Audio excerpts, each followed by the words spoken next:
The standoff lasted for 6 hours. Siren remained in her patchwork ship between the Coalition fleet and the boundary of the void, while diplomats and military commanders argued across dozens of communication channels. Finally, the Velthury Council proposed a compromise. "We will test the humans' claims," the senior representative announced. "If she can demonstrate safe communication with the entity, then we will consider opening formal dialogue." Coalition Command protested, but they were outvoted by the combined voices of 7 species who saw potential profit in ancient knowledge. Siren transmitted the coordinates the Mistress had given her, and a small science vessel was dispatched to the nearest location where the dimensional barrier was thin. The galaxy watched as the vessel took up position and activated its specialized communication array. Static filled the sensors at first. Then something else emerged from the noise. "I hear you." The Mistress's voice rippled through the communication equipment, and for the first time in recorded history, it reached ears outside the void without terror or madness. Following entity designation, Mistress, the science officer began with a trembling voice.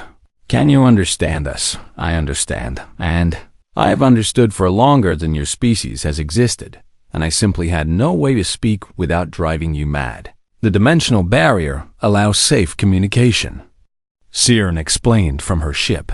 "She cannot hurt you from there, and you cannot hurt her either, and it is neutral ground." Admiral Dex leaned toward her communications officer. "Ask it something," she ordered. "Something we can verify." The science officer relayed the request. "What would you like to know?" "Tell us something about the Vorith," Dex requested.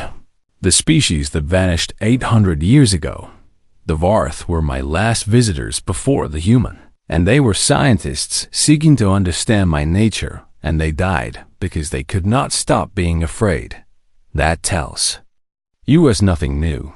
Their homeworld was not destroyed as your historians believe, and they relocated to avoid the spread of a pandemic, and their descendants still exist in a system your charts mark as barren."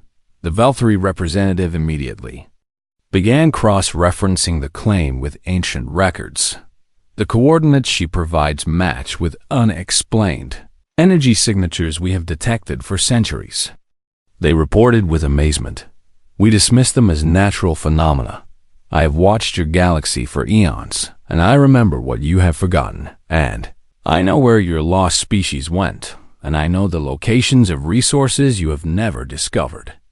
And I know the answers to questions you have not yet thought to ask. Why would you share this knowledge?" Coalition Command demanded with suspicion, "Because I am tired of being alone, and because the humans showed me that connection is possible, and because I wish to be something other than a monster in your stories." Siren smiled at the drones that still flanked her ship. "She just wants friends," she said simply. That is all she has ever wanted. The negotiations that followed took 3 months.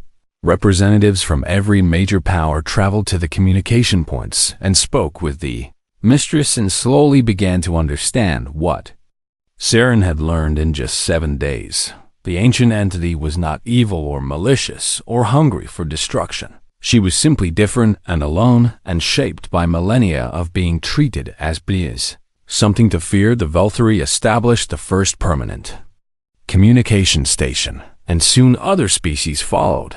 Trade began in knowledge and information as the Mistress shared star charts from civilizations long dead and scientific principles that advanced technology by generations and histories that filled gaps in galactic understanding.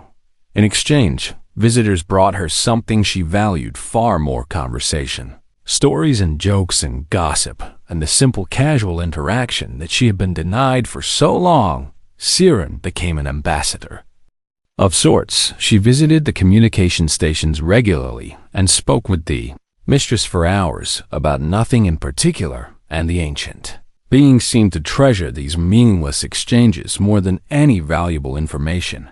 "You could ask for anything," a Dominion official observed during one visit. "She would give you technology or wealth beyond measure, and instead you talk about food. She has never tasted anything," Siren replied.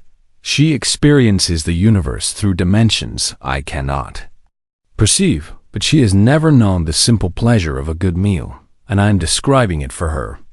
That seems like a waste of an opportunity. It seems like being a friend.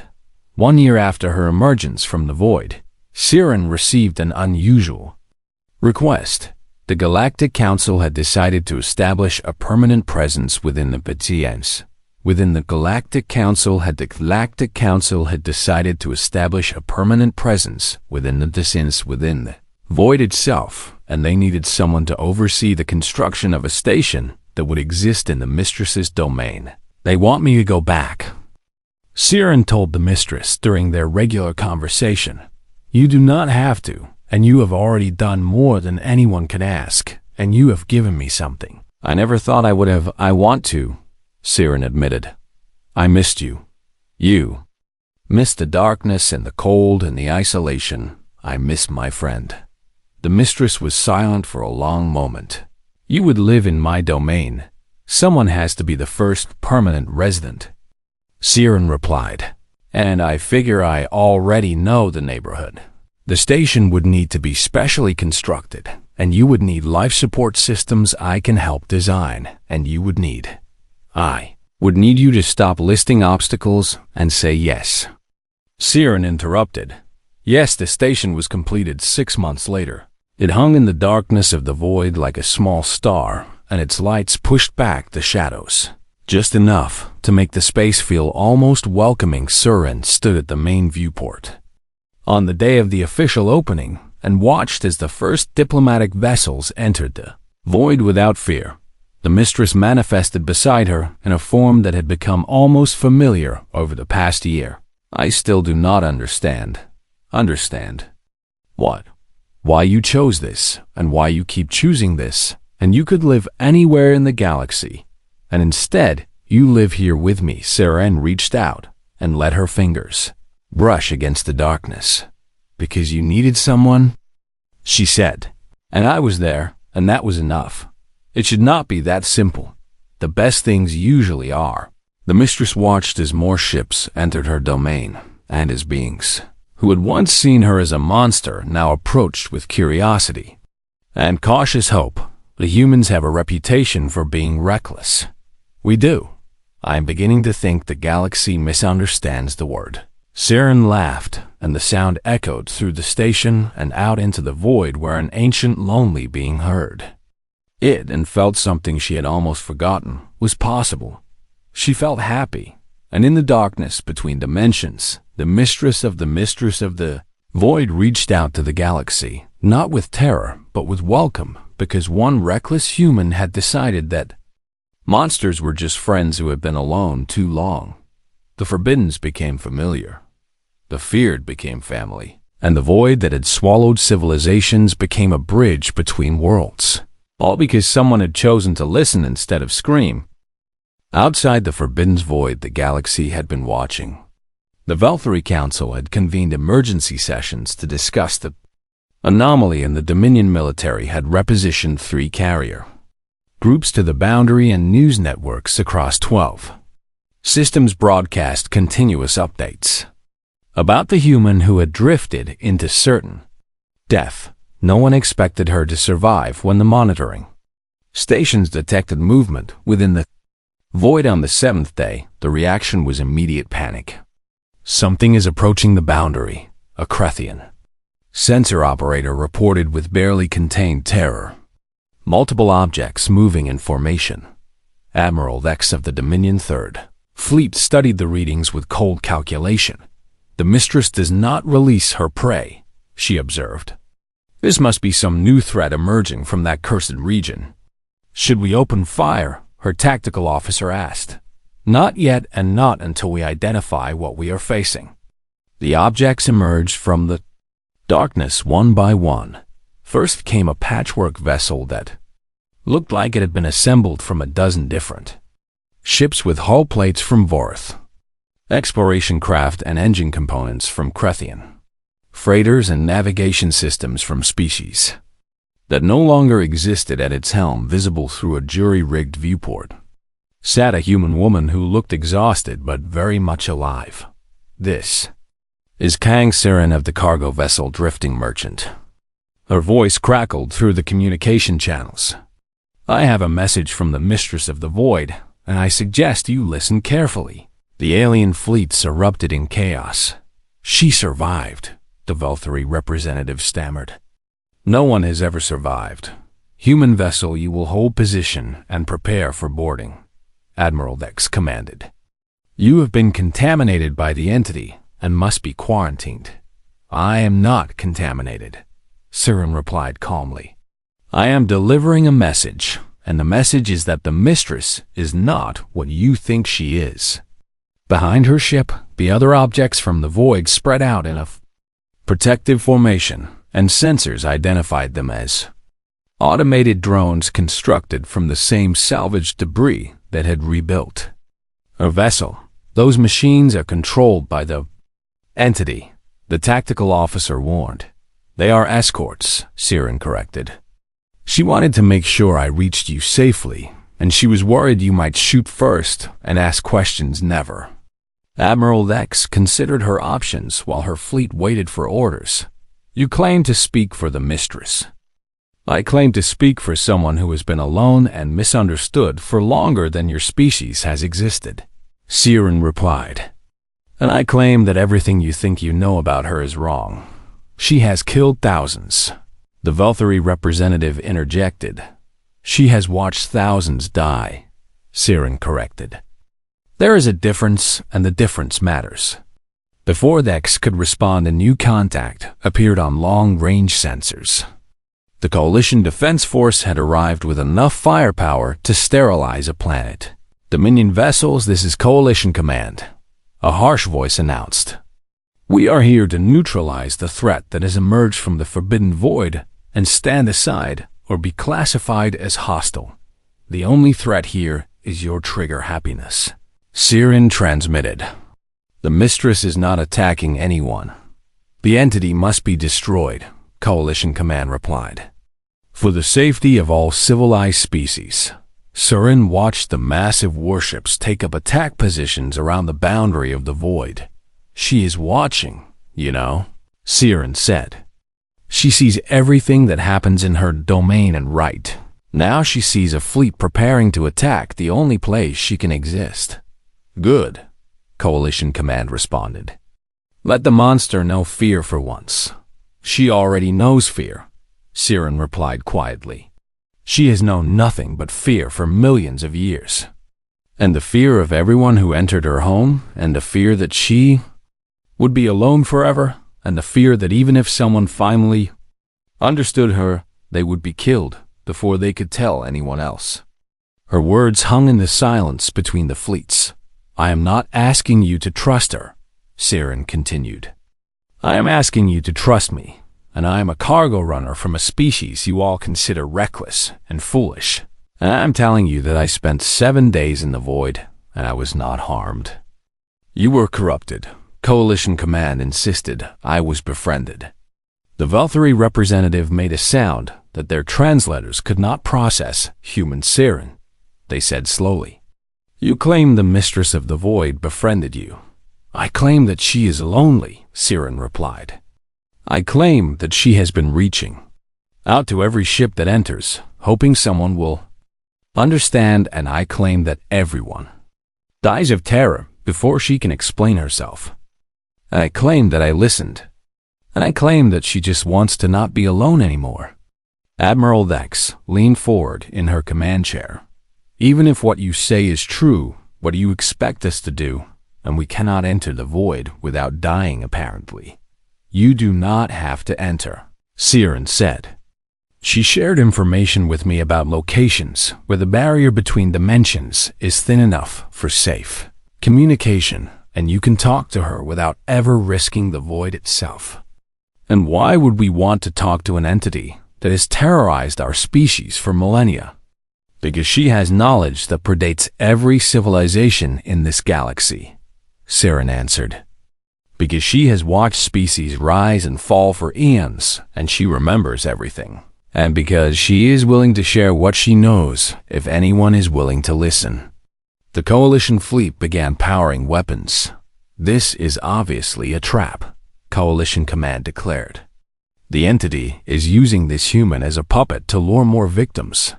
"I am not a puppet," Siren said firmly. "And if you attack her, I will not move my ship. You would die for a monster." "I would die for a friend." Silence fell across all channels.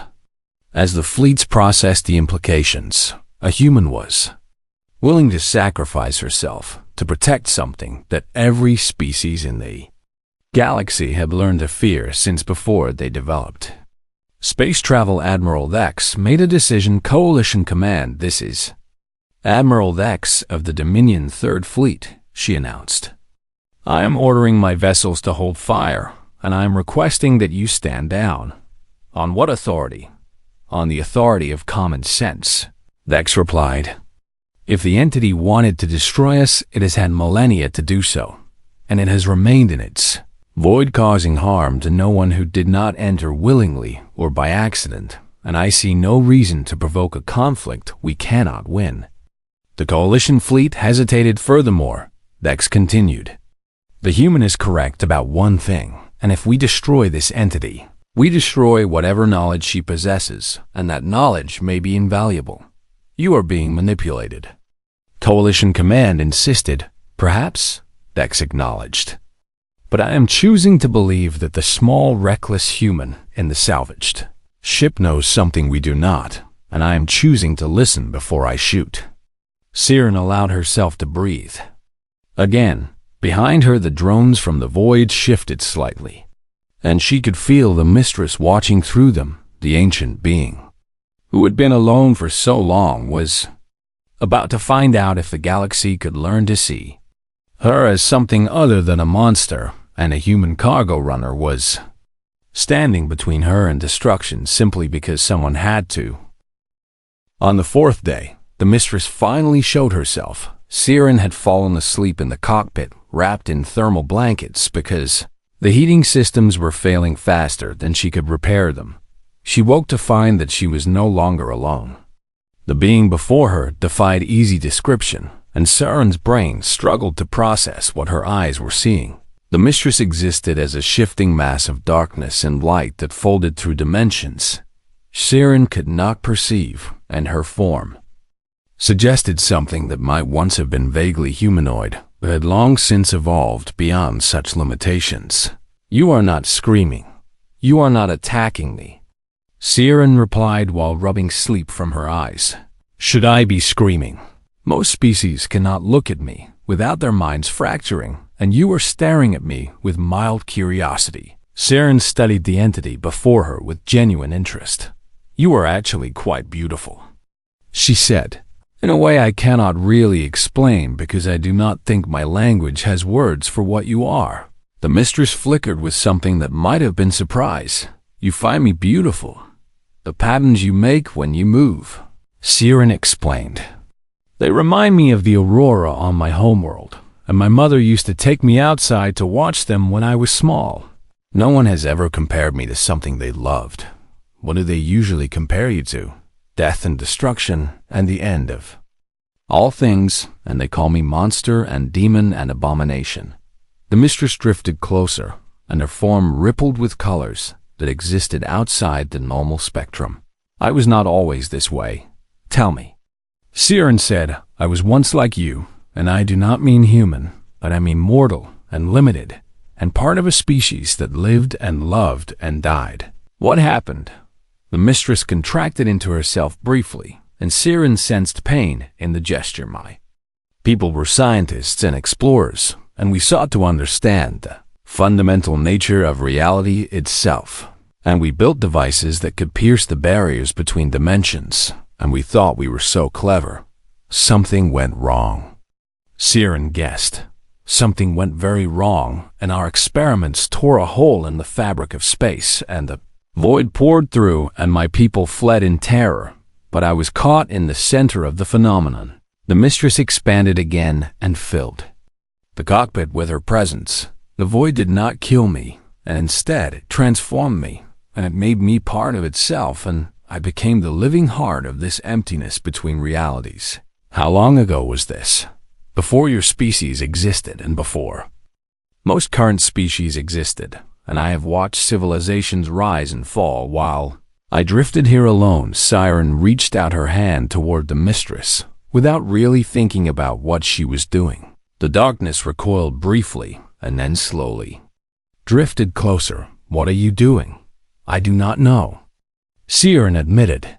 It just seemed like you might want someone to reach out to you for once instead of running away. Physical contact with me is dangerous, and my touch can shatter the minds of lesser beings. I am already probably gonna die here. Siren replied. So what is the worst that could happen? The Mistress made a sound that might have been laughter. If laughter could exist in frequencies that made reality shiver, you are the strangest creature I have encountered in all my existence. Thank you. That was not meant as a compliment. I am choosing to take it as one anyway. The darkness touched Siren's outstretched fingers, and she gasped at the sensation. It was cold and warm and terrifying and comforting all at once, and she felt her consciousness expand briefly to encompass something far larger than her ordinary perception allowed. She saw the void as the Mistress experienced it, endless darkness, yes, but also patterns and rhythms and a strange beauty that only someone who had lived here for millennia could appreciate. She saw the ships that had entered over the ages, thousands of them carrying beings of every description who all responded the same way with terror and madness and eventual death. She saw the Mistress reaching out to each one and trying to communicate and being met with nothing but screaming. She saw the loneliness that had accumulated over eons until it became an almost physical weight. And she saw something else buried deep beneath the isolation. Hope you see too much? The Mistress pulled away, and Siren's consciousness snapped back into her own body. She was crying without knowing when she had started. You kept hoping, Siren said. Every single time someone entered the void, you hoped that maybe this one would understand you. I stopped hoping long ago. No, you did not, Siren replied. If you had stopped hoping, you would have stopped trying to communicate. And you would have just let them drift through until they died. But you always reached out because some part of you believed. The Mistress flickered rapidly between forms, as if she could not decide how to respond. You presume to understand me after only days when I have existed for eons.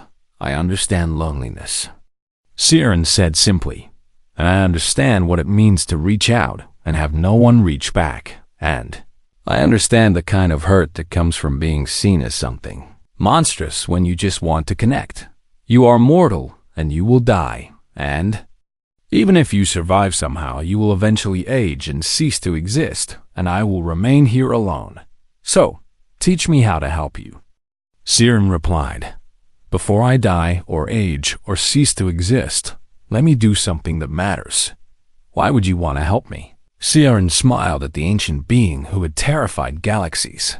Because you are lonely and I am here, and that is reason enough. The Mistress was silent for a very long time when she finally spoke again. Her voice had changed, and the countless layered tones had softened to something that almost sounded like hope.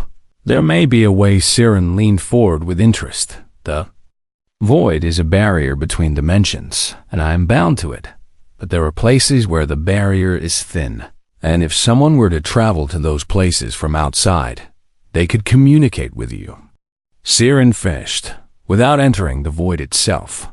The knowledge of those locations died with my people, and I cannot share them from within, but if you could somehow leave and carry that knowledge, then you would not be alone anymore, Siren said.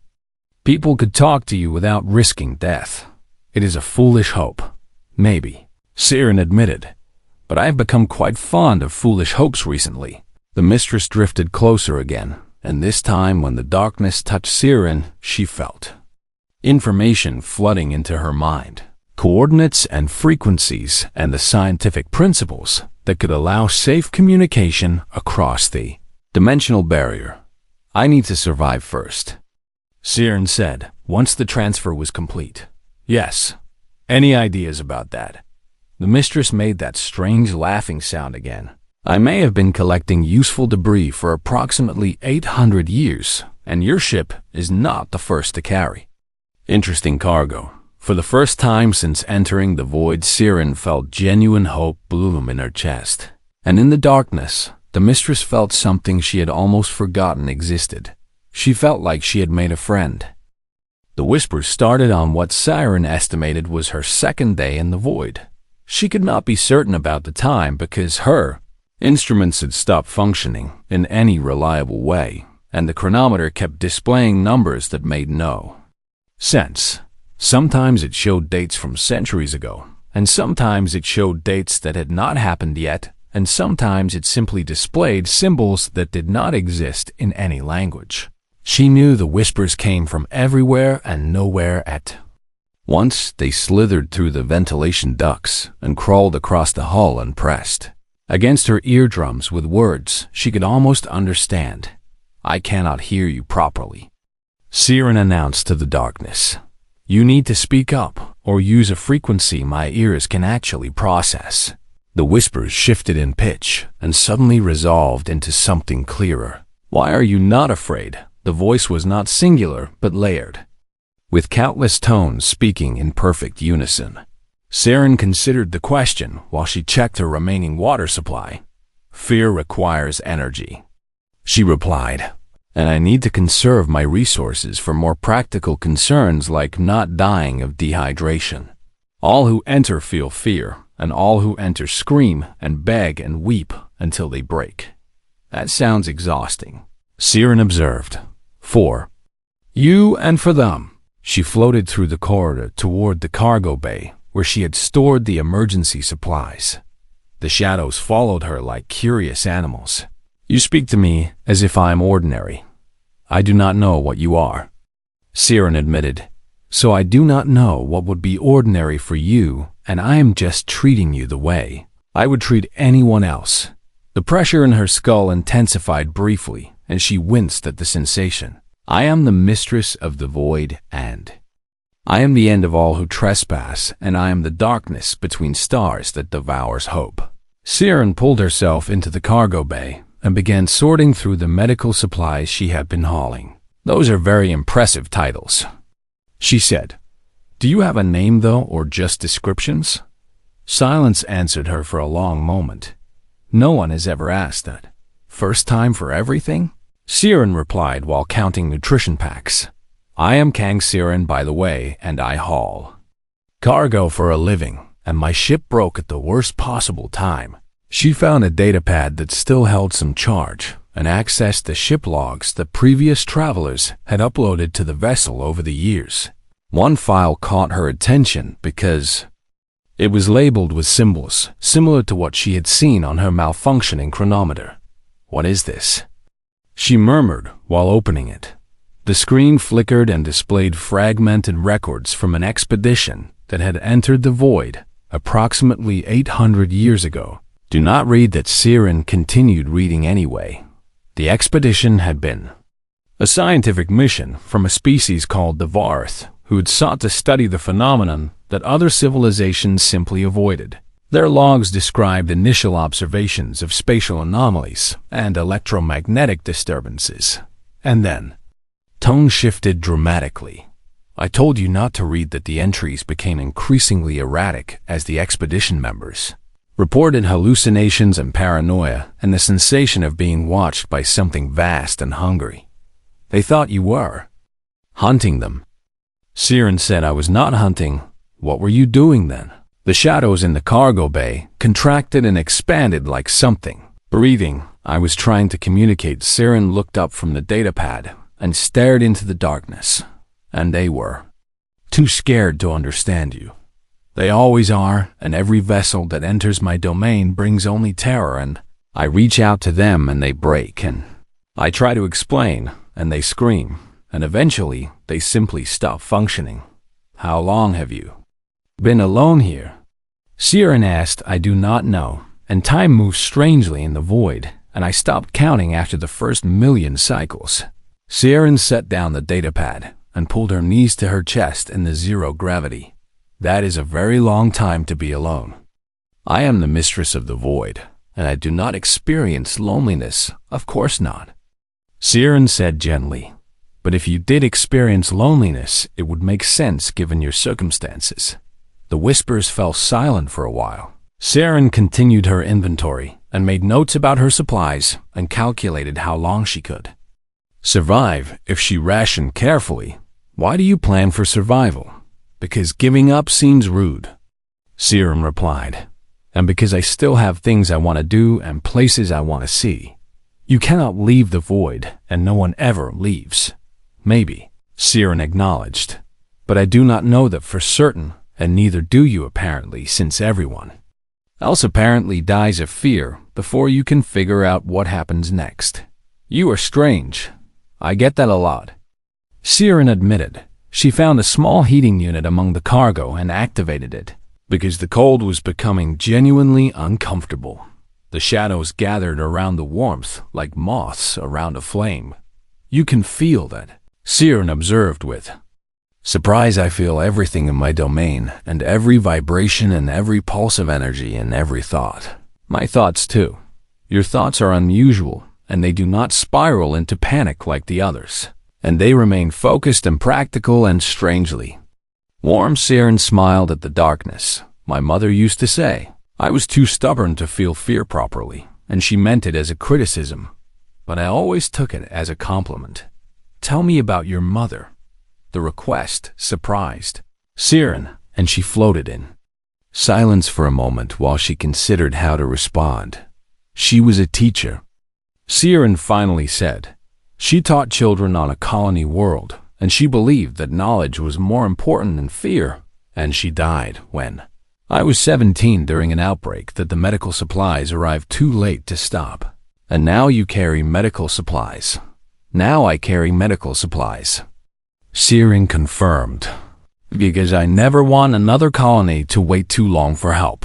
The darkness around her shifted and changed, and for just a moment Siren thought she saw something in the shadows. It was vast and ancient, and it looked nothing like the monster she had expected. It looked lonely. You grieve for her still. I always will, Siren said. That is how love works, and it does not stop just because someone is gone. The mistress had no response to that, but the pressure in Siren's skull softened into something almost gentle, and somewhere in the ancient darkness, a being who had not felt anything but the fear of others for millennia began to remember what it meant to simply be understood. Kang Siren had seen better days aboard the cargo vessel Drifting Merchant, but she had never seen anything quite like this. The warning lights painted her cockpit an angry red while alarms screamed through the speakers, and her navigation console displayed nothing but corrupted data that made no sense at all. Come on, she muttered while slamming her palm against the failing display. Not now, and definitely not here. The ship groaned around her like a wounded animal as another power surge rippled through the hull and fried yet another system she desperately needed to survive. 3 hours ago, everything had been fine, and she had been hauling medical supplies through a quiet sector of space that most traders avoided simply because it was boring and empty and far from any profitable routes. Then, Engine Core had decided to tear itself apart without any warning whatsoever. Now she drifted through the void with minimal power and failing life support, and a trajectory that her barely functional computer kept trying to warn her about before, glitching into static. The communication array crackled to life with a burst of alien voices that overlapped in panicked frequencies. Human vessel. A Velthory voice cut through the noise with unmistakable terror. You are approaching the forbidden void, and you must alter your course immediately. Siren laughed without any humor and gestured at her dead engine readouts. I would love to do that, she replied, but my ship has other plans apparently. You do not understand. The Velthory continued with their voice rising in pitch. The void of the Mistress claims all who enter, and no vessel has ever returned, and no species has survived. A hunger.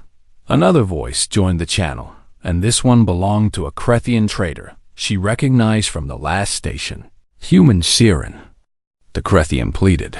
We are tracking your drift, and you have perhaps 20 minutes before you cross the threshold. And then nothing can save you." She checked her instruments again and confirmed what she already knew. The emergency thrusters had enough power for maybe 3 short bursts, and that would not be nearly enough to change her trajectory in any meaningful way. "Tell me about this, Mistress," Siren said while she began shutting down non-essential systems to preserve whatever power remained. Silence answered her at first. Then the Velthary spoke again with a trembling quality that seemed wrong coming from a species known for their composure. "She is ancient beyond measure, and she existed before the first civilizations rose among the stars, and she will exist long after we are all dust and memory." "That does not tell me anything useful," Siren replied. "The void is her domain," the Crethian added.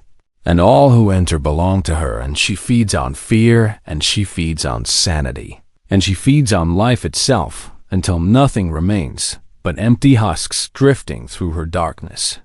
Siren considered this information while she rerouted power from the cargo bay heating systems. "Has anyone actually seen her?" she asked. "Seen her and survived?" The Velthary made a sound that might have been bitter laughter. "No one survives the Mistress, and we know of her only through the final transmissions of the doomed and the warnings left by species long extinct. So everything you know about her is secondhand." Siren observed. "Human," the Crethian said with something approaching frustration. "This is not the time for your species' infamous skepticism, and you are about to die in the most terrible way imaginable." "I might die anyway," Siren replied calmly. "My life support will fail within 6 hours, regardless of where I drift, and at least the void might be interesting." The alien voices erupted in overlapping protests and warnings, and what sounded like prayers in languages her translator could not process. Siren tuned them out and focused on her situation. The ship continued its slow tumble toward the invisible boundary that every star chart marked with dire warnings and symbols of death. She had maybe 15 minutes now. "Human Siren." A new voice entered the channel, and this one carried the cold authority of a Dominion military officer. "We can dispatch a rescue vessel, but it will not reach you before you cross into the Forbiddens Void, and once you enter, we will not follow." "Understood," she said. "You accept this?" The officer sounded genuinely confused. "You accept your death so easily?" Siren smiled at the console, even though no one could see her. "I accept that panicking will not help me," she replied. "And I accept that. I have limited options, and I accept that spending my final minutes screaming seems like a waste." "Humans," the officer muttered with something between disgust and wonder. The communication array began to crackle with interference as the boundary of the void grew closer. "Signal degradation is beginning," the Velthary reported. "Human Siren, we will remember your name, and we will add it to the memorial of those claimed by the Mistress." "That is very kind," Siren said, "but maybe wait a few days before you carve anything permanent." The channel dissolved into static before anyone could respond. Siren sat in the sudden silence of her dying ship and watched through the viewport as the stars ahead began to look somehow wrong. They did not disappear exactly. Instead, they seemed to dim and stretch and take on colors that her eyes struggled to process. The boundary of the void was not a visible line, but she felt it when the drifting merchant crossed over. The temperature in the cockpit dropped several degrees, despite the life support settings remaining unchanged. The emergency lights flickered once and then twice, and then settled into a rhythm that felt almost like breathing. Siren became aware of a pressure in her skull that had not been there before. It was not painful, but it was present in a way that demanded attention. "Hello," she said to the empty cockpit.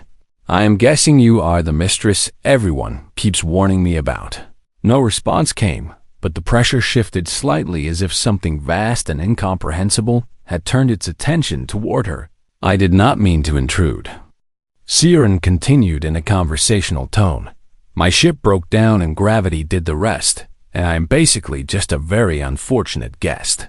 The shadows in the corners of the cockpit seemed deeper than they should be. Saren reached for the emergency ration kit under her seat and pulled out a protein bar.